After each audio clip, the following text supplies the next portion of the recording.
Saat ini ada ketua yang mau didoakan secara khusus. Ada tempat nama pada pimpinan.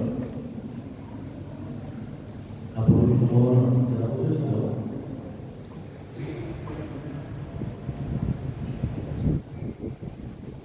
Ya, kami nanti si ketua bersama langsung merangkum semua rangkaian berdoa.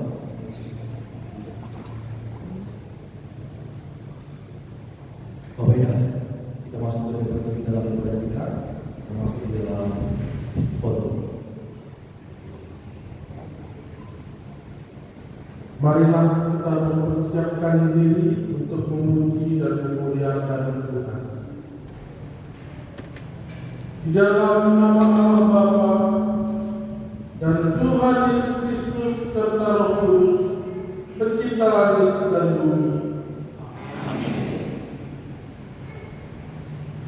Ya Allah, Engkaulah Allahku, aku mencari Engkau, jiwaku haus kepadamu, tubuhku rindu kepadamu, seperti tanah yang kering dan tandus, tiada berair.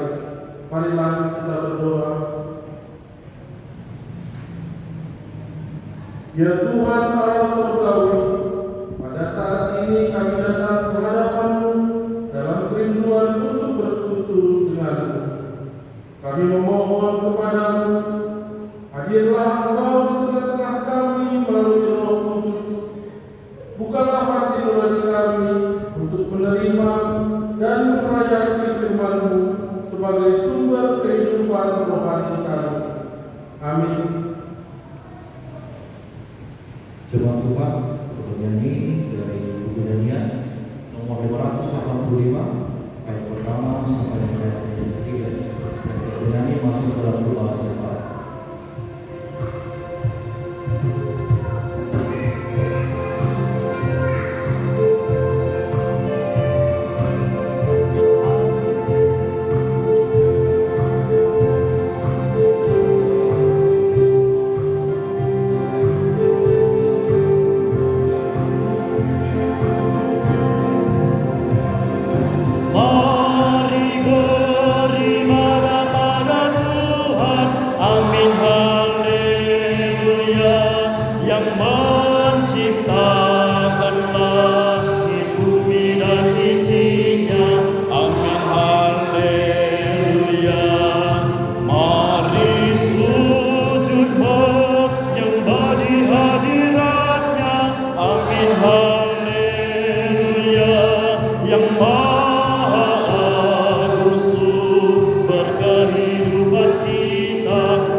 Katakan amin dan haleluya. Buat kebesaran Tuhan, kemuliaan Tuhan yang boleh Tuhan limpahkan dalam kehidupan kami hingga pada malam Tuhan.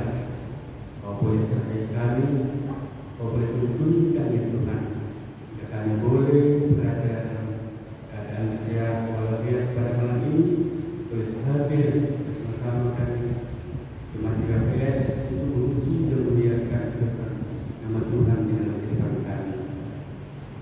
Amin juga ya Tuhan, ucapkan buat berkat Tuhan yang boleh mengalir dalam kehidupan kami. Pada saat ini Kau boleh mempercayai kami untuk kami boleh berhidup nafas kehidupan yang Kau selalu nyatakan kepada kami. Sungguh keagungan dan kemuliaan nama Dia Tuhan. Kau boleh izinkan kami syukur dan kami panjatkan di malam ini.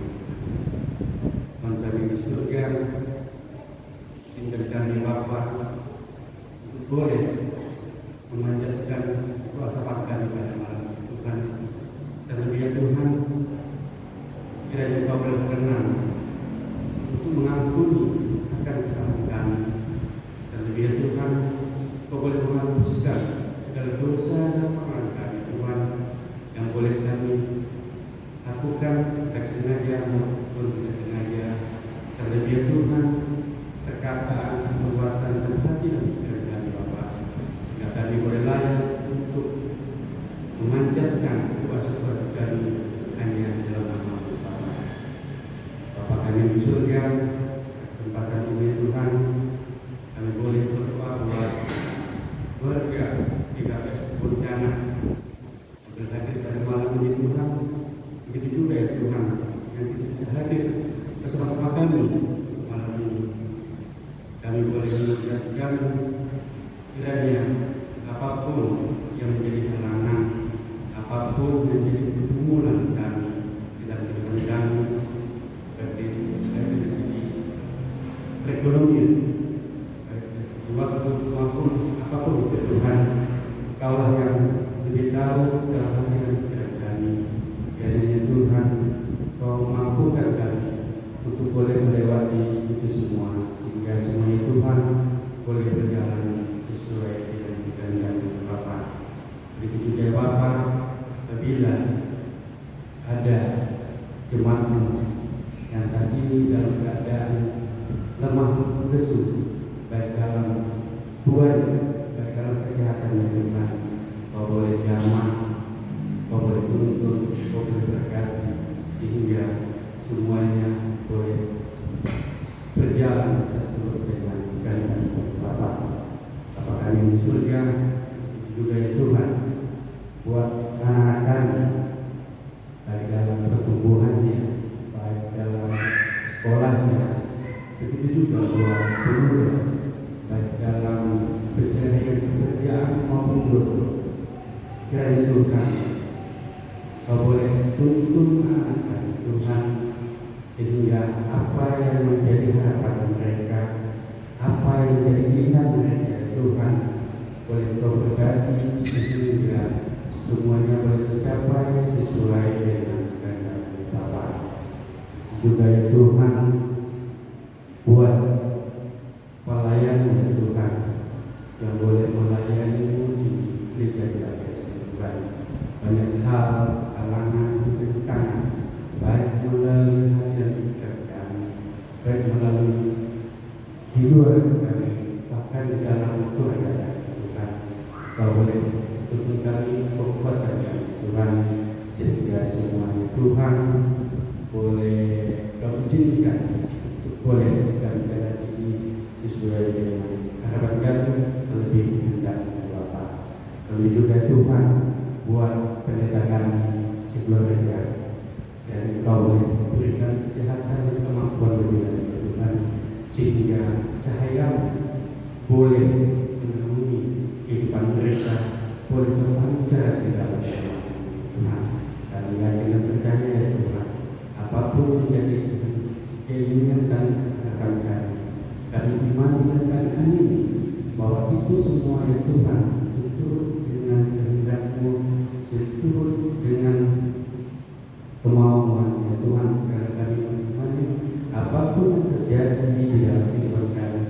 itu semua seizin dan sekehendak Bapa. Bapa di surga, saat ini Bapa terlebih buat cuaca yang luar biasa panasnya, karena sudah beberapa hari tidak berbicara di Bapa. Kami yakin semuanya Bapa kehendak-Mu yang jadi dan terjadi di dalam kehidupan kami Bapa. Begitu juga ya Bapa buat bangsa dan negara kami Bapa, karena boleh besar dan mudahkan anak manusia Bapa. Bapa, uruskan kami semua Bapa, sehingga kami boleh layak untuk memanjatkan doa ini Bapa. Doa yang tidak sempurna Bapa, kami yang beralas kami dan Tuhan Yesus Kristus, Tuhan yang Yesus, Bapa kami Bapa. Amin.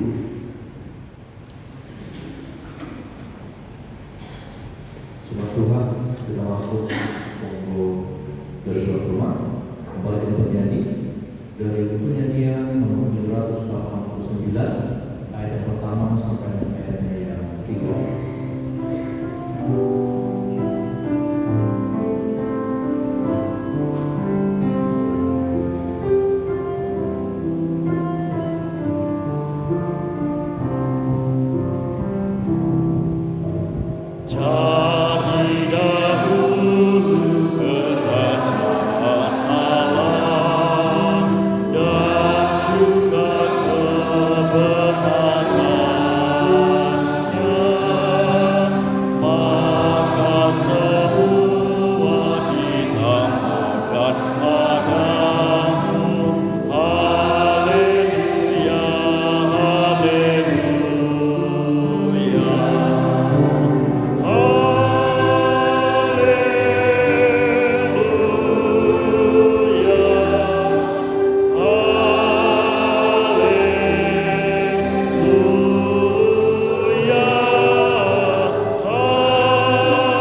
karunia rohani yang sudah kami terima ya Tuhan, sehingga kami boleh semakin mengenal Engkau di dalam kehidupan kami.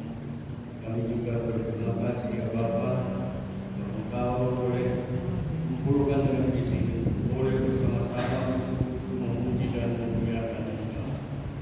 Terima kasih ya Tuhan. Saat ini kami juga berdoa untuk saudara-saudara kami yang bisa hadir di tempat ini, boleh bersama-sama dengan kami memuji Engkau ya Tuhan. Dimanapun mereka serahkan ke dalam tangan kasih kami. Biarlah ya Bapa, Engkau boleh menolong hati dan pikiran dan jiwa mereka dimanapun mereka berada. Terima kasih Tuhan, kami juga berdoa. Biarlah ya Bapa, semua kami yang hadir di sini dengan segala keberadaan kami, dengan berbagai pergumulan kami undang Engkau ya Tuhan untuk boleh hadir di setiap pergumulan kami. Biarlah ya Tuhan, kami boleh bersama-sama dengan Engkau melawati segala pergumulan kami, sehingga apapun yang kami lakukan ya Tuhan, biarlah semuanya untuk kemuliaan Tuhan saja. Sebagaimana Engkau boleh menyertai kami, nanti kami juga boleh bersama-sama bersekutu di sini. Di saat kami juga akan kembali ke rumah kami masing-masing, serta juga kami di perjalanan, bahkan kami dengan sukacita daripada Engkau. Inilah doa kami ya Tuhan, ampunkan kami dan segala dosa kepada kami, agar kami layak menjadi anak-anak. Dalam Kristus Yesus yang berdoa dan boleh mengucap syukur. Amin.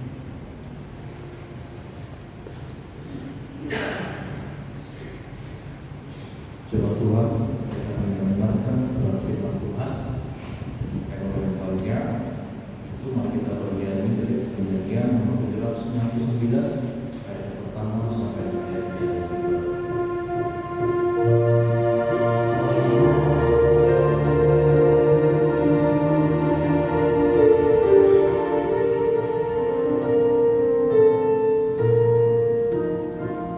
Kepada Allah pengharapanku,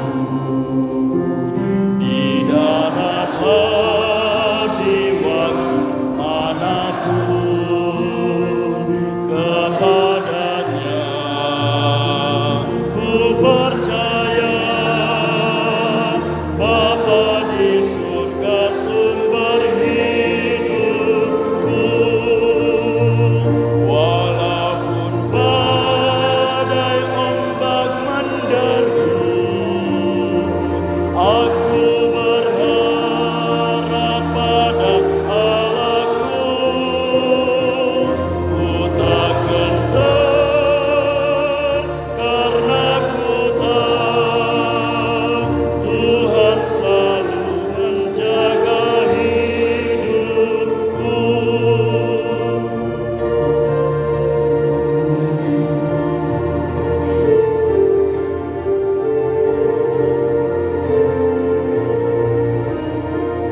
Unggas kecil dan bunga yang indah, ikan di laut semua ciptaannya, yang terkecil dan terbesar, Tuhanlah yang menjaga semuanya. Walaupun badai ombak menderu, aku berharap pada Allahku. Ku tak gentar karena ku tahu Tuhan selalu menjaga hidupku.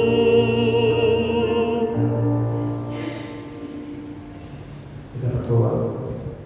Tuhan, seperti hidup kita, apapun yang sekarang kami hadapi dalam kehidupan, kami tidak akan takut, kami tidak akan gentar, karena kami percaya firman akan memberikan kekuatan pertolongan kepada kami secara khusus firman yang akan kami terima pada malam hari. Tolong kami dengan roh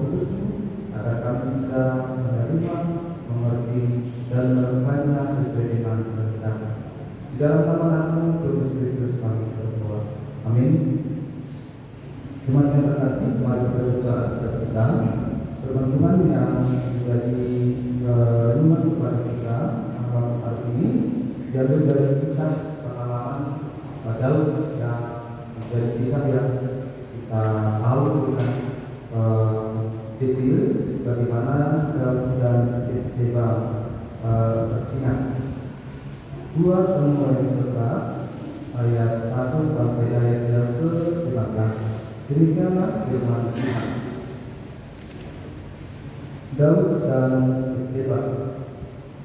Pada pergantian tahun, pada waktu raja-raja biasanya maju berperang, maka Daud menyuruh Yoab maju beserta orang-orangnya dan seluruh orang Israel. Mereka musnahkan Bani Ammon dan menembung kota Raba, sedang Daud sendiri tinggal di Yerusalem. Sekali peristiwa pada waktu petang, ketika Daud bangun dari tempat berbaringannya, lalu berjalan-jalan di atas sokok istana, tampak kepadanya dari atas sokok itu seorang perempuan sedang mandi. Perempuan itu sangat elok rupanya. Lalu Daud menyuruh orang bertanya tentang perempuan itu, dan orang berkata, itu adalah Batseba binti Eliam, istri Uria orang Het itu. Sesudah itu Daud menyuruh orang mengambil dia. Perempuan itu datang kepadanya, lalu Daud tidur dengan dia. Perempuan itu baru selesai membersihkan diri dari kenajisannya. Kemudian pulanglah perempuan itu ke rumahnya. Lalu mengandunglah perempuan itu dan disuruhnya orang memberitahukan kepada Daud demikian, aku mengandung. Lalu Daud menyuruh orang kepada Yoab mengatakan, suruhlah Uria orang Het itu datang kepadaku. Maka Yoab menyuruh Uria menghadap Daud. Ketika Uria masuk menghadap dia, bertanyalah Daud tentang keadaan Yoab dan tentara dan keadaan perang. Kemudian berkatalah Daud kepada Uria, pergilah ke rumahmu dan basuhlah kaki. Ketika Uria keluar dari istana, maka orang menyusul dia dengan membawa hadiah raja. Tetapi Uria membaringkan diri di depan pintu istana bersama-sama pembantuannya dan tidak pergi ke rumahnya. Diberitahukan kepada Daud demikian, Uria tidak pergi ke rumahnya. Lalu berkatalah Daud kepada Uria, bukankah engkau baru pulang dari perjalanan? Mengapa engkau tidak pergi ke rumahmu? Tetapi Uria berkata kepada Daud, Daud serta orang Israel dan orang Yahudi yang dalam pondok, juga tuanku Yoab dan hamba-hamba Tuanku sendiri berkemah kepada, masakan aku pulang ke rumahku untuk makan minum dan tidur dengan istriku? Demi hidupmu dan demi nyawamu, aku akan melakukan hal itu. Kata Daud kepada Uria, tinggallah hari ini di sini. Besok aku akan melepas engkau pergi. Jadi Uria tinggal di Yerusalem pada hari itu. Keesokan harinya, Daud memanggil dia untuk makan dan minum dengan dia, dan Daud membuatnya malu. Pada waktu malam, keluarlah Uria untuk berbaring tidur di tempat tidurnya bersama-sama hamba-hamba tuannya. Ia tidak pergi ke rumahnya. Paginya, Daud menulis surat kepada Yoab dan mengirimkannya dengan perantaraan Uria. Ditulisnya dalam surat itu demikian, tempatkanlah Uria di barisan depan dalam pertempuran yang paling hebat. Kemudian kamu menundukkan diri daripadanya supaya ia terbunuh mati. Demikian firman Tuhan. Jemaat yang terkasih, salam kepada kita semuanya. Firman Tuhan yang kita dengarkan pada saat ini tema kita pada saat ini yaitu Tuhan Yesus berkuasa menghina perbuatan. Yesus berkuasa untuk memberikan apa yang kita butuhkan. Dan kita disebutkan dengan cerita Daud yang berzina dengan Batseba. Tentu ini menimbulkan pertanyaan, kira-kira bagaimana kisah Daud yang berzina dengan Batseba ini bisa menjawab topik kita bahwa Yesus berkuasa memenuhi kebutuhan dalam hidup kita. Kira-kira seperti itu nanti yang terjadi benang merah dalam teks kita. Bapak Ibu jemaat yang terkasih, kita sering kata-kata mengenal, memahami Alkitab kita sebagai kitab suci, Holy Bible. Dan mari kita buat pertanyaan sederhana. Kalau Alkitab disebut kitab suci, di mana letak kesuciannya? Kira-kira seperti itu. Karena kalau kita membaca Alkitab kita, mulai dari kitab pertama Kejadian sampai kitab Wahyu, semua kisah ada di dalam Alkitab kita. Kisah kejahatan, kisah pelacuran, kisah pemerkosaan, kisah berzina, kisah konflik, kisah pemberontakan, semua ada di dalam Alkitab kita. Dan di manakah letak kesuciannya? Itu pertanyaan sederhana. Ternyata apa yang diceritakan di dalam Alkitab kita, kalau menurut pengkhotbah itu tidak ada sesuatu yang baru di bawah matahari. Apa yang sudah ada pada saat ini, dulu sudah ada pada zaman Alkitab kita. Dan kita dengan tegas berkata, memang yang diceritakan di dalam Alkitab kita adalah kisah tentang apa yang dilakukan manusia dalam dosanya. Manusia dalam dosanya melakukan pemberontakan, melakukan pencurian, kejahatan, kenajisan. Dan dalam kondisi manusia itu Allah datang dengan cinta sucinya datang dalam kehidupan manusia yang kotor itu, sehingga kisah kita berubah dari yang katakanlah dari yang tidak benar dengan kehadiran Tuhan menjadi benar, dan itu menjadi mencapai puncaknya pada zaman Tuhan Yesus. Manusia Allah dalam kediriannya sebagai manusia datang ke dunia yang kotor ini untuk membawa anugerahnya kepada kita. Itulah makanya kita mengenal Alkitab ini sebagai kitab suci. Dan Bapak Ibu jemaat yang terkasih, ada sedikit perbedaan yang perlu kita pahami. Memang setiap agama memiliki kitab suci masing-masing, tetapi ada sedikit perbedaan yang perlu kita pahami. Kalau misalnya di tetangga kita mereka memiliki kitab suci, tapi kitab suci itu langsung turun dari surga, tidak ditulis oleh manusia. Tetapi Alkitab kita yang kita sebut kitab suci ini tidak datang dari surga, tetapi ditulis oleh manusia. Ini namanya pengilhaman, dan kita bersyukur para penulis Alkitab kita menulis dengan kejujuran apa yang terjadi. Misalnya ketika kita nanti bertemu dengan kisah Daud yang berzina dengan Batseba, bukankah sebenarnya kisah ini patut untuk ditutupi, tidak diceritakan atau tidak dikisahkan? Karena apa? Karena ketika diceritakan akan membuat kita malu. Kira-kira seperti itu. Itu kecenderungan kita. Ketika ada misalnya kesalahan kita, maka kita akan cenderung untuk menutupi itu. Kenapa? Karena memang dengan menutupi itu maka kita bisa merasa nyaman atau baik. Kalau orang lain tahu dosa kita, maka kita bisa katakanlah malu atau malu. Tapi kita bersyukur penulis Alkitab menceritakan cerita itu dengan apa adanya, dengan kejujuran. Nah, kalau kita perhatikan Bapak Inang pada depan, ini kan khotbah kita ini berbentuk cerita. Dan saya perlu menyampaikan kepada kita salah satu agar kita bisa memahami pesan yang diceritakan di dalam Alkitab kita, pahami Alkitab itu sebagai satu sastra. Apakah artinya?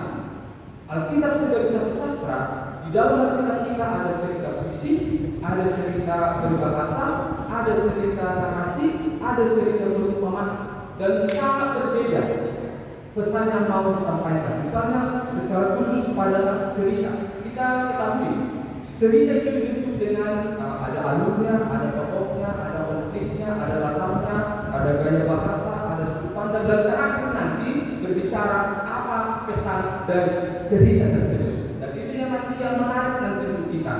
Cerita tentang Daud yang berzina dengan Batseba kita sudah tahu, tapi kita mau mengambil apa pesan dari cerita ini. Kita ambil secara sederhana.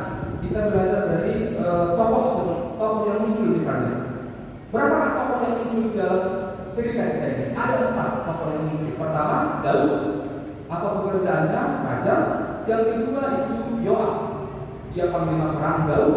Dan yang ketiga itu si Uria, prajurit. Dan yang keempat itu seorang wanita, perempuan Batseba, istri Uria. Bapak Ibu, saya mau bertanya, ini model B ya, jadi boleh kenalan kita. Dari tempat tokoh kita ini, yang manakah yang perlu kita ambil berdasarkan moral?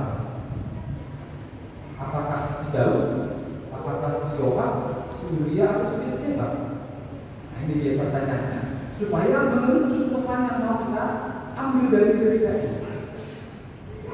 kalau dari si Yoab, perlukah ini kita sampaikan pesannya? Tidak perlu, karena dia hanya menerima perintah dari Daud. Nah, jadi para tokoh dia tokoh pembantu, tidak terlalu penting. Si Uria, memang banyak disampaikan ketokohannya melalui dialog-dialog di dalam teks kita. Tapi apakah penting Uria ini untuk diambil pesannya kepada kita? Tidak juga. Si Betseba, apakah penting kisah Betseba ini bagaimana dia harus bertanggung jawab dalam kebutuhannya sementara suaminya sedang berperang? Tidak juga. Maka Yoab, Uria dan Betseba kita buang dalam ketokohan cerita ini. Berarti kita fokus kepada si Daud. Daudlah tokoh yang perlu kita maknai apa pesannya melalui perbuatannya ini. Dan kita akan ketemu apa konflik di dalam cerita kita ini. Bagaimana Daud berzina dan mencoba menutupi dosanya. Bukankah Bapak Ibu ketika kita mengetahui ini, mari kita buat ke dalam diri kita sendiri. Coba kita ganti si Daud dengan nama kita. Mungkin dosanya tidak ya, mungkin dosanya tidak.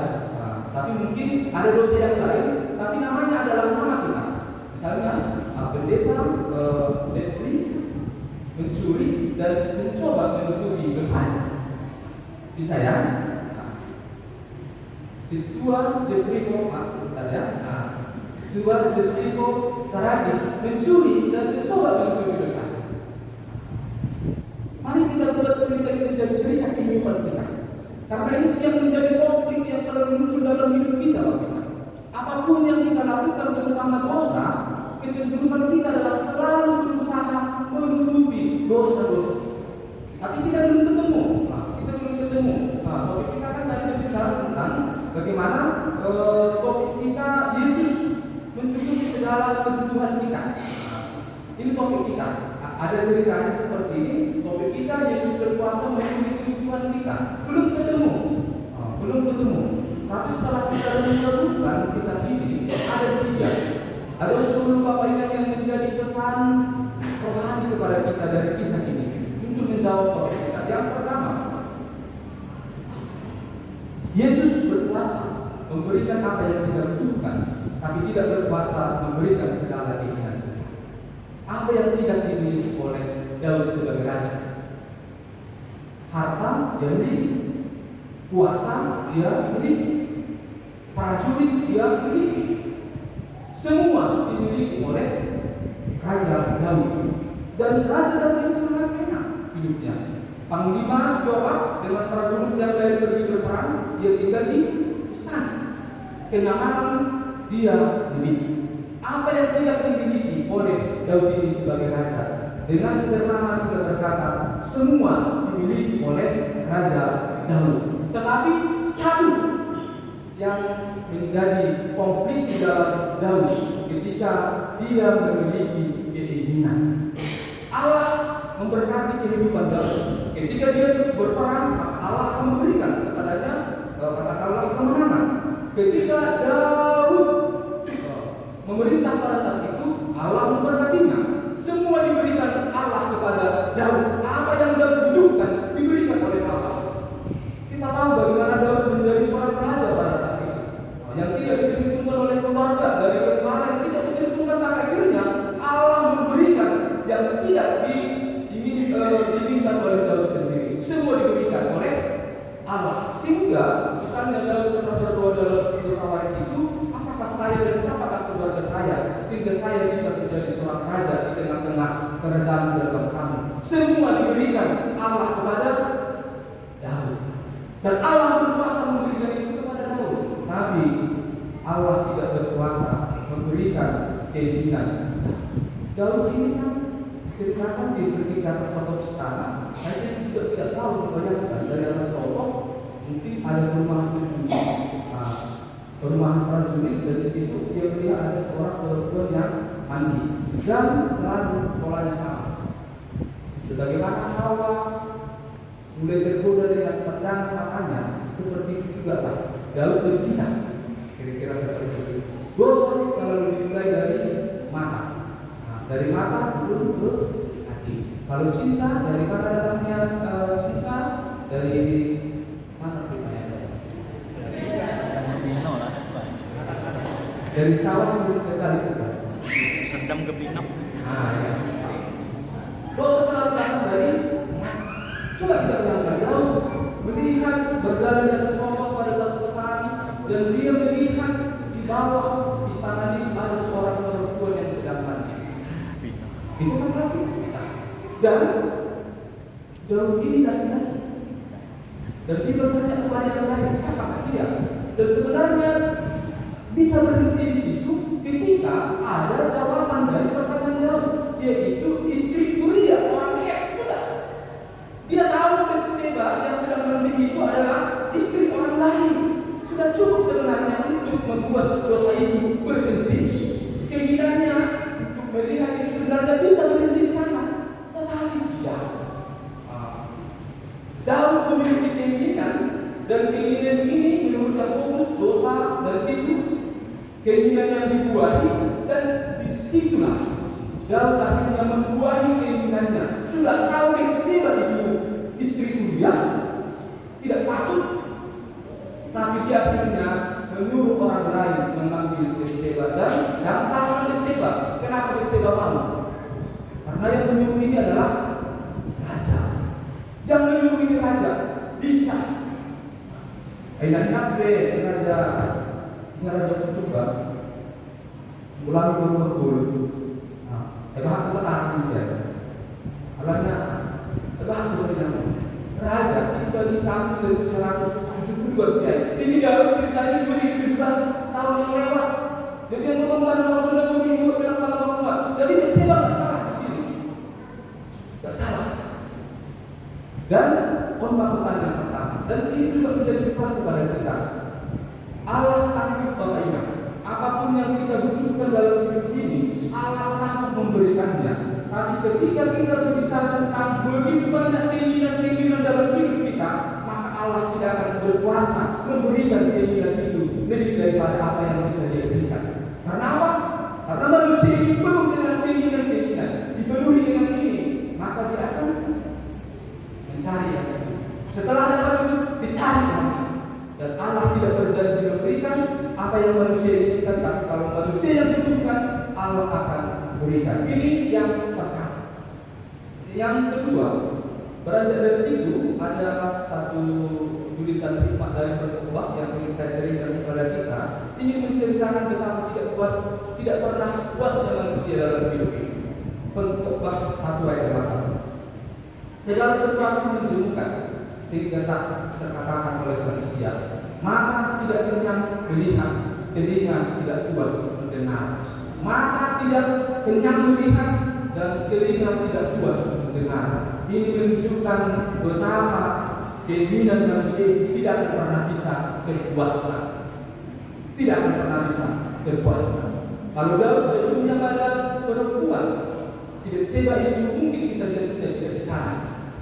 Tapi mungkin ada seorang minat yang melihat ada mobil tetangga yang baru, dia melihat itu mas, dia bilang sama Pak, kayak itu sudah terkenal di rumah ya. Ada baru ini, ada Pak, itu aku baru lihat baru di atas showroom, tidak ditulis, ada Pak, iya kan? Yang baru ada sedikit, ini yang baru Pak, belum ada pelatihan. Oh, bilang yang baru ya. Tapi coba lihat dulu. Nanti kan tidak kita ngomong ya. Oh, ternyata belum baru masuk saya punya rumah Pak. Baru dari salah tidak kan? Baru lakukan tempatnya. Iya Pak. Mana mungkin pula mereka bisa tidak baru? Yang saya pasti bilang mereka sedih kan. Sana kita bisa jadi. Setiap manusia itu memiliki dosa favorit. Setiap manusia memiliki dosa favorit. Bisa dalam mata, bisa dalam telinga, bisa dalam mulut, bisa dalam tangan, semua. Maka kita pernah dengar mulut berbada. Apa artinya mulut berbada? Pinggul harimau. Di situ letak kelemahan. Yang kedua dari tiga kesalahan yang disebutkan. Bapak ingat, berkat Tuhan diberikan kepada kita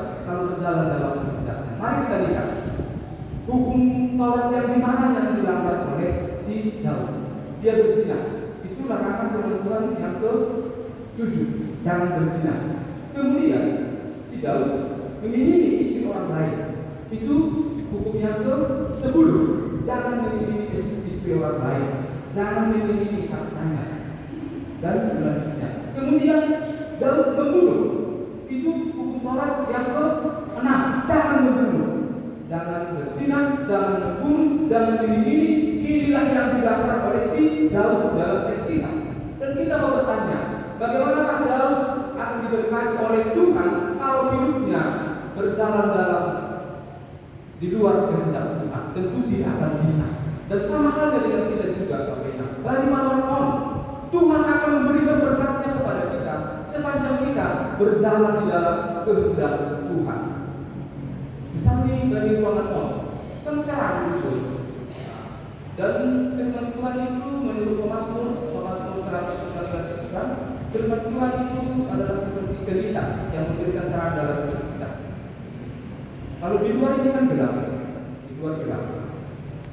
Kalau misalnya kita pergi ke luar kita kembali ke gereja dan di sana kita jatuh, apakah kita bisa menyalahkan Allah kalau kita jatuh? Tidak. Karena kita sendiri yang memilih keluar dari terang itu, kita masuk ke dalam kegelapan.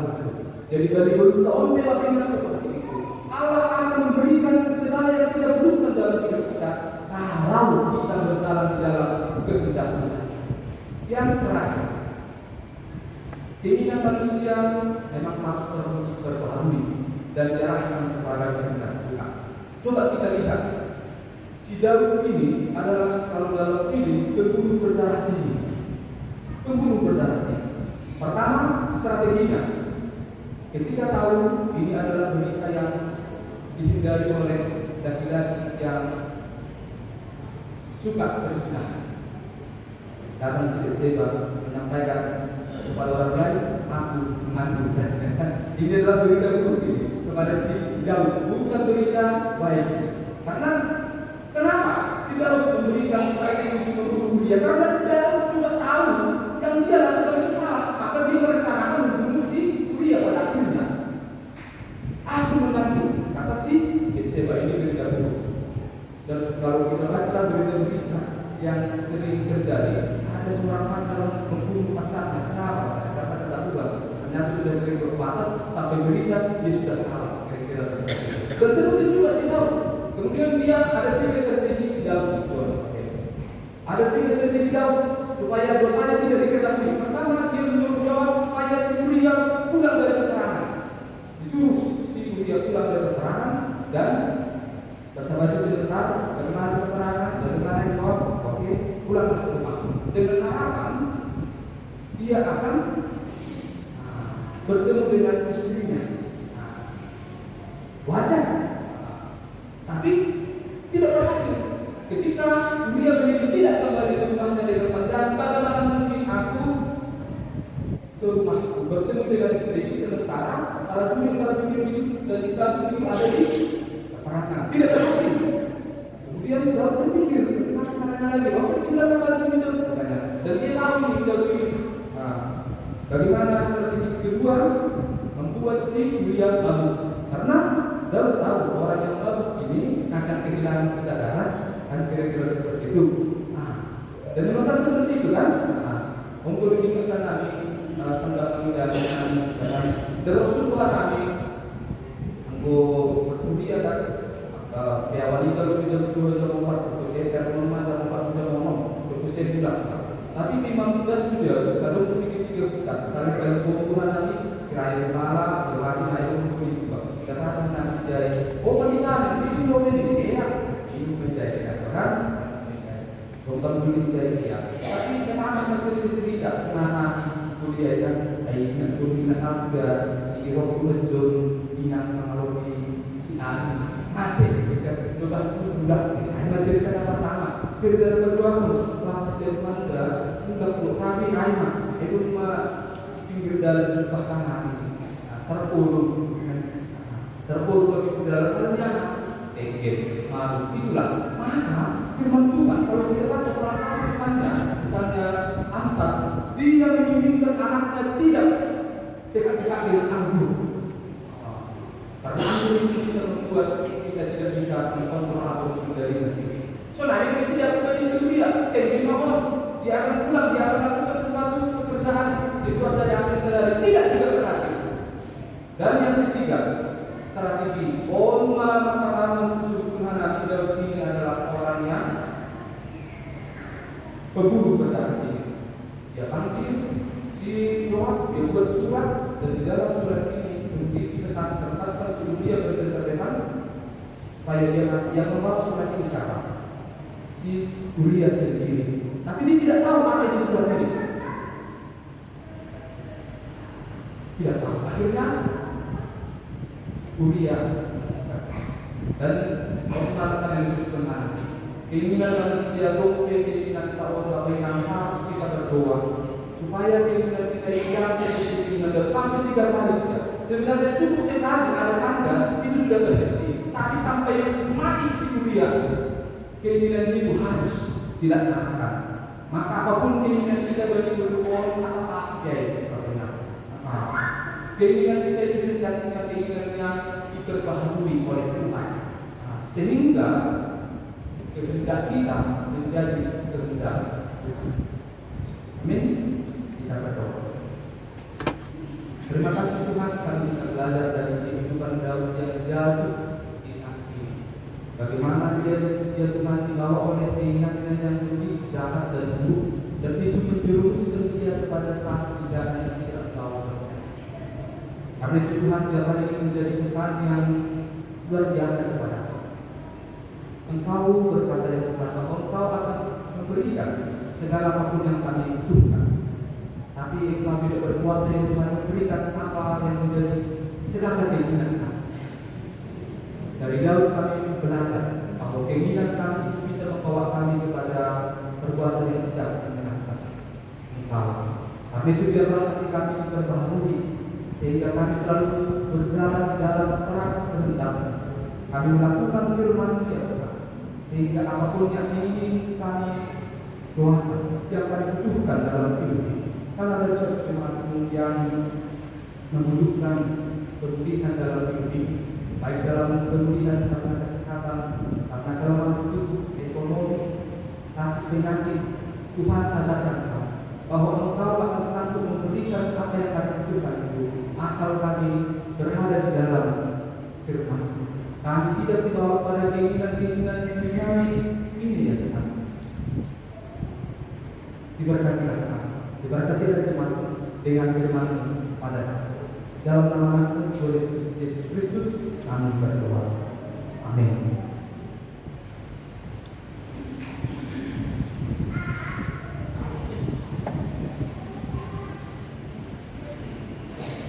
Firman Tuhan kembali bernyanyi dari Jemaat nomor 392 ayat pertama sampai dengan 3. Sambil kita mengumpulkan persepakatan bernyanyi dari Kejadian nomor 392 ayat pertama sampai dengan ayat 3.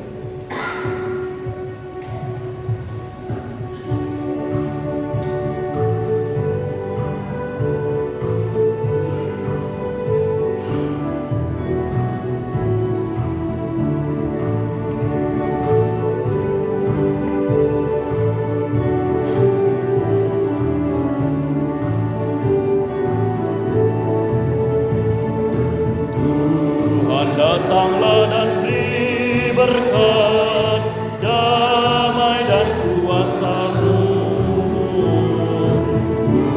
Kuatkanlah umat-Mu Tuhan, melakukan perintah-Mu.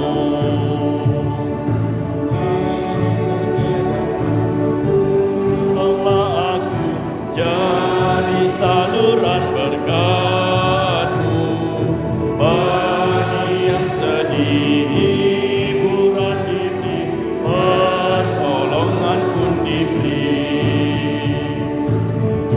Tuhan datanglah dan beri berkat, damai dan kuasa-Mu. Kuatkanlah umat-Mu Tuhan, melakukan perintah-Mu. Dunia ini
Dengan kerendahan hati, marilah kita menyerahkan persembahan ini kepada Tuhan. Marilah kita berdoa. Ya Tuhan Allah Bapa kami yang di surga, segala pujian dan syukur kami persembahkan kepada Firman-Mu telah kami terima. Kuatkan dan teguhkanlah kami untuk melakukannya dalam kehidupan kami. Sebagai ucapan syukur kepada-Mu, ini kami persembahkan hidup dan sebagian dari apa yang telah Engkau berikan kepada kami. Terima dan berkatilah persembahan ini untuk memasmurkan kerajaan-Mu melalui pemberitaan Firman-Mu demi kemuliaan nama. Kami berdoa di dalam nama Anakmu Yesus Kristus Tuhan kami.